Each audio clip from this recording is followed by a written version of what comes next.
समुच्चय के परिभाषा में देखिए क्या लिखे हैं, किसी वस्तु, अंक, अक्षर अथवा आंकड़ों के सुपरिभाषित समूह को समुच्चय कहते हैं। अब सुपरिभाषित क्या होता है समझा देते हैं। हाँ, सुपरिभाषित का मतलब होता है कि समूह किसी भी चीज का हो सकता है, लेकिन जिसका एक फिक्स अर्थ होता है, निश्चित रूप से वो हर लोगों के लिए सही हो।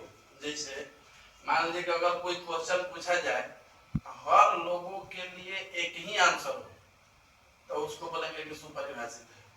मतलब है, जैसे मान लीजिए कि आपसे बोला जाए कि बिहार में 10 चरित्रवान नेताओं का समूह, तो ये भी समूह है ना। लेकिन अगर बिहार में पूछा जाए कि चरित्रवान नेता हो, ऐसे तो पॉसिबल नहीं है, लेकिन फिर भी अगर कोई बोले किसी के द्वारा कि कोई के लिए अगर वो भी चरित्रवान, तो भी सबका आंसर अलग अलग है। किसी के लिए यादव सही होंगे, चरित्रवान में होंगे, तो किसी के लिए नीतीश जी होंगे, तो किसी के लिए, मतलब अलग अलग नेता अलग अलग लोगों के पसंद आएंगे, उनका आंसर अलग अलग होगा। जब एक ही क्वेश्चन का अलग अलग आंसर आने लगे तो उसको समुच्चय नहीं कहेंगे। क्लियर है? इसका मतलब है कि वैसे वस्तु, अंक, अक्षर अथवा आंकड़ा हो जिसका अगर किसी से पूछा जाए और सब लोगों के लिए एक ही आंसर हो, उसको बोला जाएगा समुच्चय। जैसे अगर इसमें पूछा जाए, ये समुच्चय नहीं है। अब हम बोले कि एक समुच्चय है जिसमें लिखा गया है कि 100 तक के प्राकृत संख्या का समूह। आप बताइए, ये दुनिया के किसी भी व्यक्ति से पूछे कि प्राकृत संख्या 100 तक है, तो कहाँ से शुरू होगा? एक से। तो हर लोगों के लिए है, किसी का ये तो नहीं होगा कि कोई कहेगा कि 5 से 100 तक, कोई कहेगा 1 से 100 तक, ऐसा नहीं है। सभी लोगों के लिए क्या आंसर होगा कि 1 से लेकर के 100 तक हम लोगों को लिख देना है।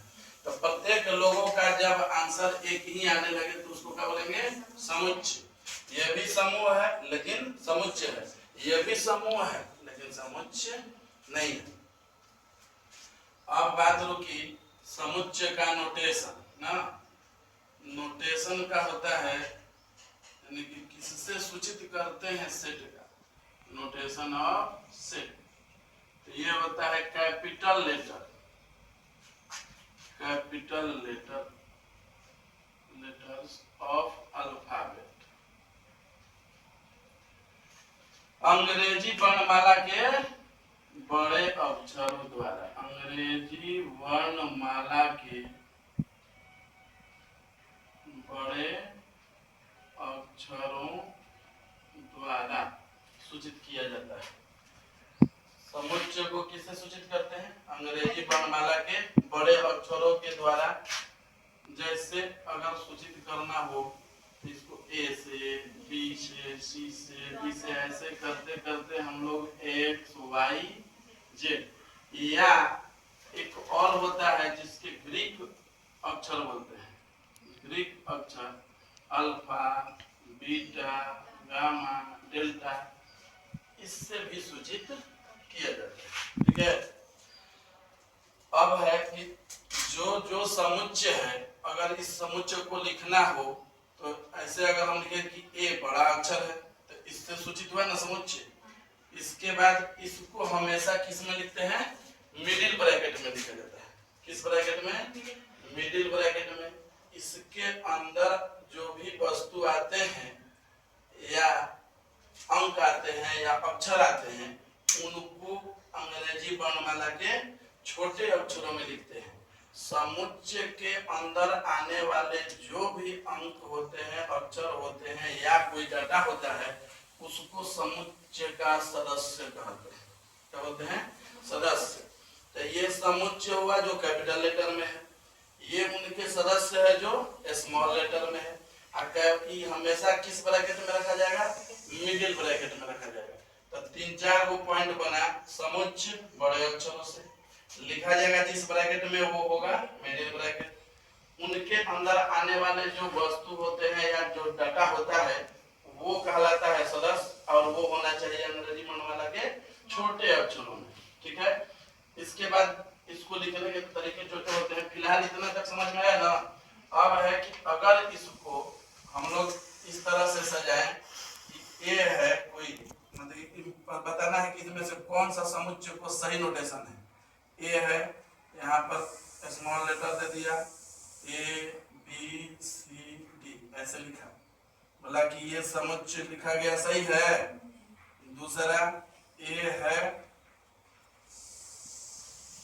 इसको ऐसे लिख दिया गया ए बी सी डी इस ब्रैकेट में। तीसरा ए है ए बी सी डी। चौथा ए है, इसको भी ए लिखा गया, मिडिल ब्रैकेट लिखा गया, ए बी सी डी लिखा गया। एक और है जो ए है, मिडिल ब्रैकेट है, ए है, बी है, सी है, डी है, ई है, इस तरह का लिखा हुआ है। इनमें से कौन सही है, किसको आप कहेंगे कि ये पूर्ण रूप से लिखा हुआ समुच्चय के रूप में है? तो ये गलत है ना, किसके वजह से? ये कैपिटल लेटर में। ये गलत है क्योंकि इसका ब्रैकेट जो है वो गड़बड़ है।